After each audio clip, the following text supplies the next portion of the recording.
Hello ka-gamer, kamusta ka? Bali ngayon, magkakaroon tayo ng tutorial nitong HDMI video capture kung paano nga ba to ginagamit at kung paano ba to pinapagana. Bali, ito yung part 2 ngayon nitong HDMI video capture. Bali, sa mga hindi nakapanood ng part 1 nitong HDMI video capture na video ko noong nakaraan na ginawa ko, nilagay ko yung link nung part 1 dun sa description. So, nasa baba, ka-gamer. Kung gusto mo panoorin, nandun sa baba, pindutin mo na lang. Bali yun, pero bago tayo magsimula, bago natin simulan tong tutorial na kung paano nga ba pinapagana to. Kung bago ka pa lang ka-gamer sa aking YouTube channel, please hit the subscribe button and hit mo na rin ang notification bell para ikay man-notify sa tuwing ako'y maglalapag ng bagong video o magla-live dito sa aking YouTube. Bali ngayon ka-gamer, wag na natin patagalin pa, ngayon pa lang simulan na natin ang tutorial. Let's go! Bali yan ka-gamer, ang kakailanganin natin ngayon sa ating tutorial ay syempre ang ating HDMI video capture at HDMI cable. Ayan. Bali yan, hanapin nyo yung port dito sa inyong HDMI video capture. Ayan. Sasaksak nyo dyan yung HDMI cable nyo. Ayan. Saksak natin dito sa port ng video capture natin.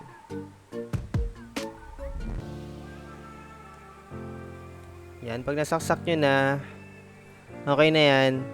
Ang next na gagawin natin, dito na tayo sa ating PS4. Sasaksak natin to. So, papakita ko sa inyo para, makita nyo naman na totoo tong video natin. Baka kasi, may mag-isip na, ayun, baka peke. Bale, papakita ko talaga sa inyo na totoo talaga siya. Yan, lipat tayo dito sa PS4 natin.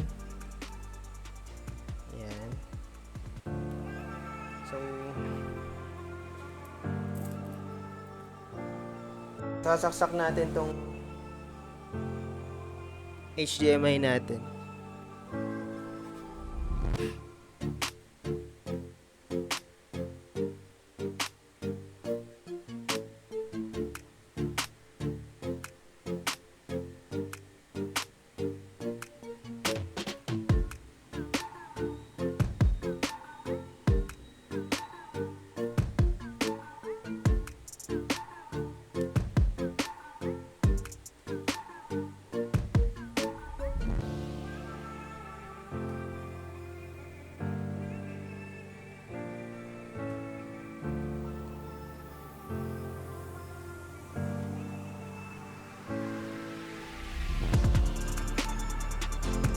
Bali yan, pag nasaksak na natin sa PS4, diretso na tayo sa PC.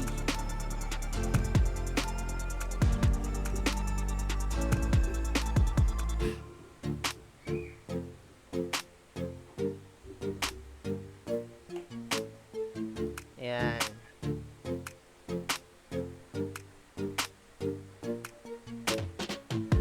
Bali yan guys, pagka nandyan na kayo sa PC nyo, sa mismong computer nyo, hanapin nyo yung port na USB 3.0. Ayan, yung 3.0 sa mga hindi nakakaalam, yan yung color blue sa USB port. Yung may color blue, kita nyo ba? Ayan o, may blue siya. So, sasaksak nyo dyan tong HDMI video capture.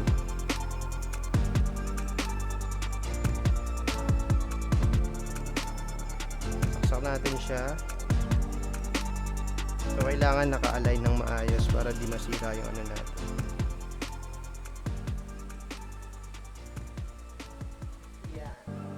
Pag nasaksak na,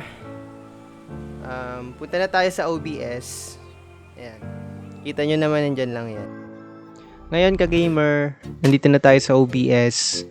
Ngayon naman, tuturuan kita kung paano nga ba pinapagana itong HDMI video capture na nabili natin sa Shopee. Nasa halaga na 286 pesos. Kung paano nga ba siya ginagamit at kung paano nga ba kinoconnect si PS4 dito sa OBS gamit ang ating HDMI video capture. Ang step 1 natin, dito sa sources, hanapin ang add sign. I-click. hanapin ang video capture device. Yan, i-rename mo na agad PS4 para hindi ka malito. Ayan. Bale, yan si PS4. Ngayon, dito sa device natin, hanapin natin yung USB video. Then, click. Ayan. Then, lumabas na ang ating PS4. Wala ka nang ibang pipindutin dyan, kundi okay lang. Ayan. Ayan, si PS4. So, nandiyan na si PS4 natin. Ngayon naman, magtataka ka kung bakit. Ayan, walang tunog. Pansin mo rin dito sa PS4, pagka nile-left and right mo dito sa menu, wala siyang tunog. So, ituturo ko sa'yo ngayon kung paano ngayon magkatunog yan.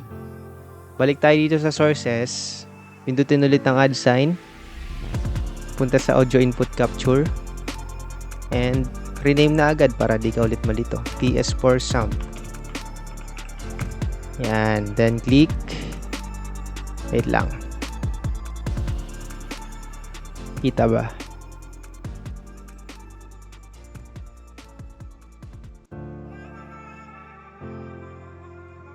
Yan. PS4 sound, kita ba? Yan. Baka di nyo makita. Yan. Then, click OK. Yan. Ganyan lalabas dyan. Sa PS4 sound. Wait lang, natatabunan ng ating PS4 eh. Hide muna natin yan. Yan. Ganyan lalabas dyan. Dito sa device, pindutin natin yan at pindutin at hanapin at pindutin si digital audio interface, USB digital audio. So yan, wala ka nang ibang pipindutin, okay na agad. Yan yung ayan yung ating HDMI video capture. Yan. Kung papansinin nyo ngayon, kanina walang sound. Ngayon, meron na. Ayan. Papaliwanag ko sa inyo guys, baka malito kayo eh. Ka-gamer, papaliwanag ko sa iyo na kapag ikaw nag-edit or nag-setup nito, wala kang maririnig dyan. Pero sa recording ngayon, meron na. Kasi naka-record tayo eh. Sa recording, kapag ka naka-recording yan, sa mismong video na yan, na record na ginagawa ko, may sound na yan. Pero kapag ka ganyan na ini-edit mo pa lang at hindi ka naka-record, wala kang sound. So para magka-sound yung PS4 mo at marinig mo habang naglalaro ka, pupunta ka dito, kailangan mo ng monitor. Kailangan naka-monitor ka. So ka-gamer, pupunta tayo dito ngayon sa PS4 sound na ginawa natin. Then dito sa audio mixer, punta tayo sa PS4 sound. Itong gear sign. Wait lang. I-hide ulit natin tong baka hindi nyo makita eh. Huwag na pala. Palitin na lang natin. Ayan. Gear sign. Sa PS4 sound, gear sign. Hanapin ang advanced audio properties. Ayan. Pag nahanap na si audio advanced properties, dito sa PS4 sound, yung monitor off na yan, PS4 sound dito sa audio monitoring, gawin mong monitor only and mute output. Monitor only lang, mute output. Wag monitor and output kasi kapag ka monitor and output, magdo-double yung sound yan. Pati sa output nyo may sound na magdo-double. Kaya monitor only, mute output lang kayo parate. Then, wala na kayo ibang pipindutin. Close na agad. Yan. Balik natin si PS4 natin. Yan, kung papansinin mo ngayon, may sound na siya. Ayan, may sound na yan. Meron ng tunog yan. Ngayon naman, i-test run natin siya. Hindi pala, bago natin i-test run ka, gamer, kunwari, naliliitan ka, ganyan. Sabi mo, liit naman. Ang hirap naman maglaro pag maliit. Mahirap talaga. Ngayon naman, ituturo ko sa iyo, gamer, kung paano siya pinapalaki. Paano siya ma-full screen. Ngayon, punta ka dito sa PS4. Right click. hide muna natin. PS4. Then hanapin ang full screen projector source. Hanapin mo yung monitor mo. Ito sa akin 920x 1080. Ayan. So naka full screen na yan. Ayan na, naka full screen na tayo. Ayan. Mapansin ninyo, naka full screen na yan. Ayan, baka isipin nyo may duga eh. Ayan, escape ko. Balik natin ha. Balik natin yung PS4 natin. Full screen ko ulit para ano. Baka kasi sabihin nyo may duga eh. Ayan, full screen projector. Yun. Yung full screen siya, diba? Ngayon, tatest run natin siya. Magpe-play tayo ng Spider-Man. Papalitin natin muna yan. Hindi ko na ipo-full screen kasi para makita nyo, baka isipin nyo galing na sa PlayStation 4 yung recording ko eh. Kaya ganyan na lang. Maliit na lang para di na kayo magdano, baka isipin nyo na duga, ganyan.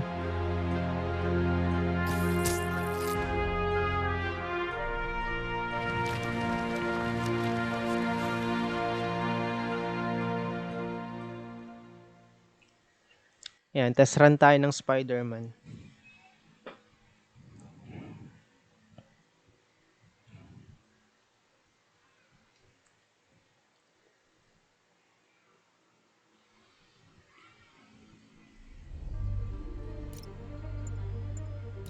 Test run lang, test run.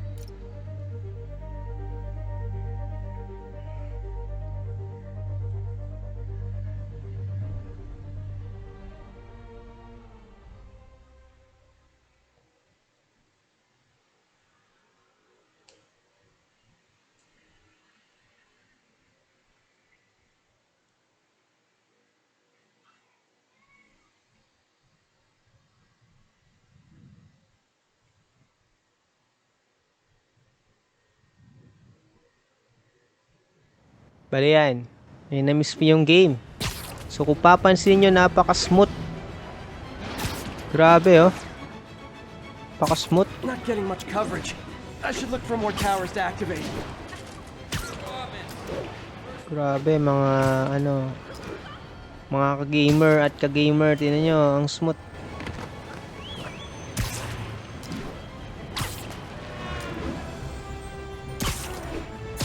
Kung papansin mo ka-gamer, napaka-smooth nyo. Grabe, sa halagang 286 pesos.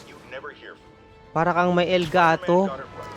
Does that mean I was wrong about it? Am I apologizing? Hell no. Grabe. You see, I have it on good authority. Oh. Wait lang. Full screen natin ha. Ayan, kita nyo ha. Kita nyo ha, full screen ko ha. I've got eyes on a Fisk construction site and their equipment's covered Yan, in i-hide dust. ko lang para makita nyo talaga na full screen. That's my bet. Ayan, full screen projector source. Yan. Ayan yung ano ng mouse ko ha, kita nyo naman. Grabe. Balik tayo dito, may kalaban dito.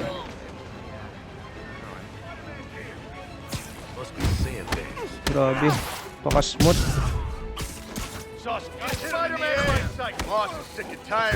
Paka-smooth. Grabe. Para ka naka-Elgato.